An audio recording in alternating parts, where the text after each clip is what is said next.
പാലക്കാട്ടേക്കാണ് പോകുന്നത്. അടൂർ സ്വദേശികളെ കഞ്ചിക്കോട്ടെത്തിച്ച് മർദ്ദിച്ച കേസിൽ ഒരാൾ കൂടി അറസ്റ്റിലായിരിക്കുന്നു. കോഴിപ്പാറ സ്വദേശി യു നിതീഷിനെയാണ് വാളയാർ പോലീസ് അറസ്റ്റ് ചെയ്തത്. കോയമ്പത്തൂർ കവർച്ച കേസിലെ പ്രതിയായ അടൂർ സ്വദേശിയെയും സുഹൃത്തിനെയും ജാമ്യം എടുത്തു തരാമെന്ന് വാഗ്ദാനം നൽകി വിളിച്ചു വരുത്തിയ ശേഷം മർദ്ദിക്കുകയായിരുന്നു. ഇക്ബാൽ അറക്കൽ നൽകും വിശദാംശങ്ങൾ. ഇക്ബാൽ, എവിടെ വെച്ചാണ് പ്രതി പിടിയിലായത്?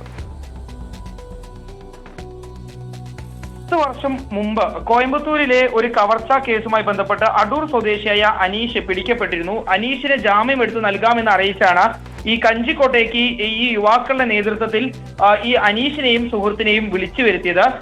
തോമസ് ജേക്കബ് ആയിരുന്നു അനീഷിന്റെ സുഹൃത്ത്. ഇവർ വന്ന ഉടൻ തന്നെ ഈ യുവാക്കളുടെ നേതൃത്വത്തിൽ ഇവരെ കഞ്ചിക്കോട്ടെ ഒരു വീടിനകത്തെ മുറിയിൽ കെട്ടിയിട്ട് മർദ്ദിക്കുകയായിരുന്നു. ഒരു ദിവസം മുഴുനീളം ഇവരെ ആക്രമിച്ചു എന്നാണ് പറയുന്നത്. ഇതിനോടൊപ്പം തന്നെ തോമസ് ജേക്കബിന്റെ പക്കലുണ്ടായിരുന്ന 76,500 രൂപയും ഡയമണ്ട് മോതിരവും ഈ പ്രതികൾ ചേർന്ന് കവർന്നു. ഈ കേസുമായി ബന്ധപ്പെട്ട് കഴിഞ്ഞ ദിവസങ്ങളിൽ 4ഓളം പ്രതികളെ പോലീസ് കസ്റ്റഡിയിൽ എടുത്തിരുന്നു.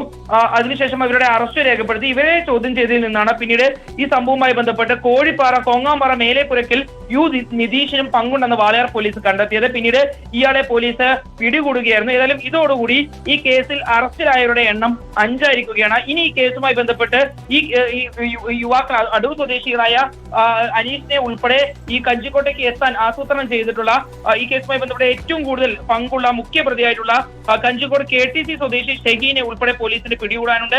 ഇയാളുമായി ബന്ധപ്പെട്ടുള്ള വിവരങ്ങൾ ലഭിച്ചിട്ടുണ്ട് എന്നാണ് നിലവിൽ വാളയാർ പോലീസ് അറിയിച്ചിട്ടുള്ളത്. ഉടൻ തന്നെ ഇയാളെ പിടികൂടാനാകും എന്നും പോലീസ് പറയുന്നു. ഏതായാലും ഇതോടുകൂടി അടൂർ സ്വദേശികളെ കഞ്ചിക്കോട്ടേക്ക് ജാമ്യം നൽകാമെന്ന് പറഞ്ഞ് എത്തിച്ചതിന് ശേഷം മർദ്ദിച്ച കേസിൽ അറസ്റ്റ് 5 ആയിരിക്കുന്നു. ഇനി ഷഹീനെ മാത്രമാണ് പിടികൂടാനുള്ളതെന്നാണ് വാളയാർ പോലീസ് അറിയിച്ചിട്ടുള്ളത്.